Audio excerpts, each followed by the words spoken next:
Hello everyone, my name is V from the Lavender Lab, and welcome to another domain format deck profile. Today, we are going to be checking out the second deck collaborating with Draco Eyes, one of the domain format's top deck builders, at least in my own opinion, and we are collaborating about his skill tree strategy. I highly recommend checking out his video in the description about that topic specifically, but basically, it's a strategy he devised from a few other places on the internet about how to make a domain deck.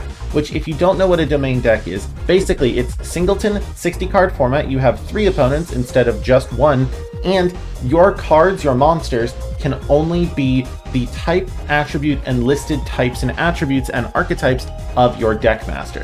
So that begs the question, how does Desert Twister fit into this? A random pack filler card from 20 odd years ago. Well, I'll tell you, because it actually has a rather interesting deck master position, as it is a Wind Fiend that also mentions Earths. This allows you to play a couple of interesting archetypes all together that we will get into right about now. So, this deck centers around Wind and Earth monsters, as you can probably guess by the deck makeup. But the archetypes in specific are designed to do a couple of key things. This is a more controlling strategy, as you can see by the large amount of high-level monsters and the Kashtira monsters, which is really interesting that you get to play such a strong container of monsters here, a strong engine of monsters that are Earth and Wind together without actually having to play a Kashtira as your deck master. Desert Twister fills in the slots for Unicorn and Fenrir.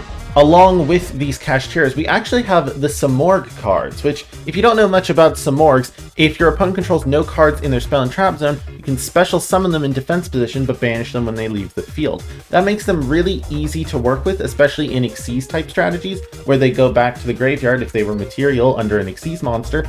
But even without that, there are a lot of really easy to make bodies, and they all have very strong resource loops connected to them as an archetype. One of their bosses, the Link monster Simorgh Bird of Sovereignty, is even famous for special summoning Barrier Statue of the Stormwinds, a really strong floodgate that was bannably strong for Simorgh Bird of Sovereignty. We are not using it for that this time. We are using it to summon Radiant Typhoon Crocea. This card is how we bridge into the Radiant Typhoon archetype, which, if you don't know about Radiant Typhoon is the Mystical Space Typhoon archetype recently released in 2025.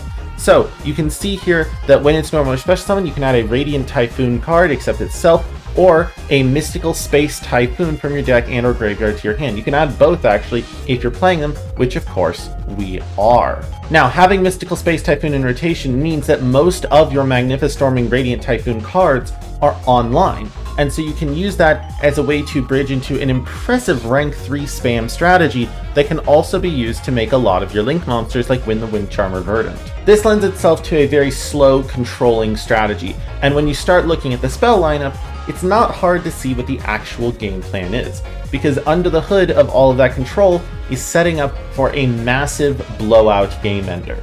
You can see here, Dimension Fusion, perfectly legal card in Domain. There is no ban list, but here we are using it to drop a bomb on all of our opponents with cards like Grand Tusk Dragon, Vera the Vernisylph Goddess, the Kashtiras of course, Golgoyle, the Steel Seismic Smasher, an illusion monster. We have a whole other host of giant bodies that we can throw in to summon a giant host of monsters to swing for upwards of 10,000 damage in a turn.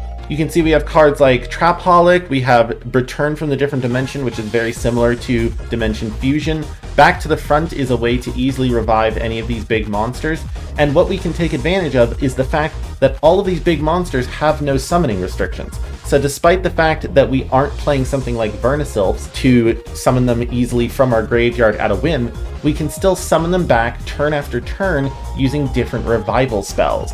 And that can result in different pops with things like Grand Tusk Dragon, different control elements like Golgoyle to revive your other monsters, and controlling the game with the Magnificestorms, aka the Radiant Typhoons, and making even a rank 6. Because you can see here, Crocea is a level 6, and so if we can summon it off of Simorgh Bird of Sovereignty and then summon our Desert Twister, we can actually make another amazing control card, Dragon Lark Pyrant. It can revive any level 5 or lower monster in your graveyard and then protect itself while there's a monster special summoned from the graveyard.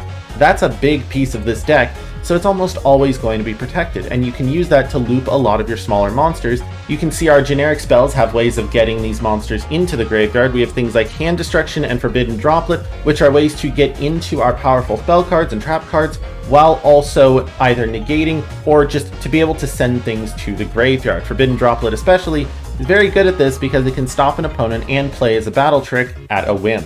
Now, it wouldn't be a Draco Eyes deck without a little bit of domain politics. You can see over here we have a card called Margin Trading, which allows you to basically ally with an opponent if you want it. Your opponent can discard one card to negate this effect, otherwise both players look at their opponent's deck and choose one card, then add the card from their own deck chosen by their opponent to their hand.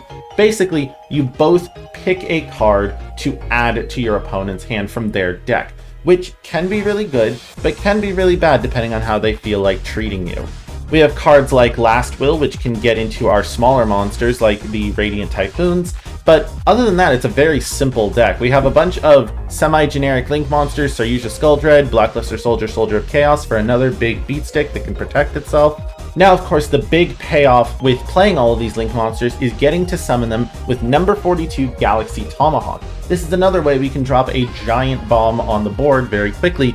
By detaching 2 materials from it, you can special summon as many Battle Eagle tokens as possible, and then no one takes damage, which is fine, because it allows you to then summon, if you put this in the extra monster zone, 5 extra Link material, which you can use to make a whole host of cards that can all be taken advantage of in various ways. We have Charmers to get even more Link material from your opponents. We have things like Nightmare Cerberus, as previously mentioned, is just a generic pop by discarding. Big beat sticks, lots of negates, other graveyard interaction. To facilitate this, we have a couple of level 7s, including Harpy's Pet Dragon Fearsome Fire Blast, which is a very funny card to be able to summon in this deck by controlling a level 6 or lower wind.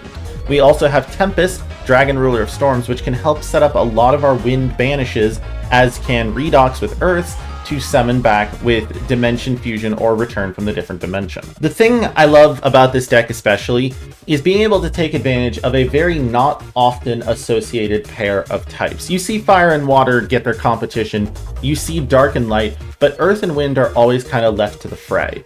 And I think it's rather interesting to see how one side can play a lot more of the control-oriented side with things like the Kashtiras, but then you also have offensive wind play, which is rather interesting with things like the Radiant Typhoons. With that being said, thank you all very much for watching. Please go ahead and check out Draco's stuff in the description if you have not already, and I will see y'all in the next video. Have a good day, everyone.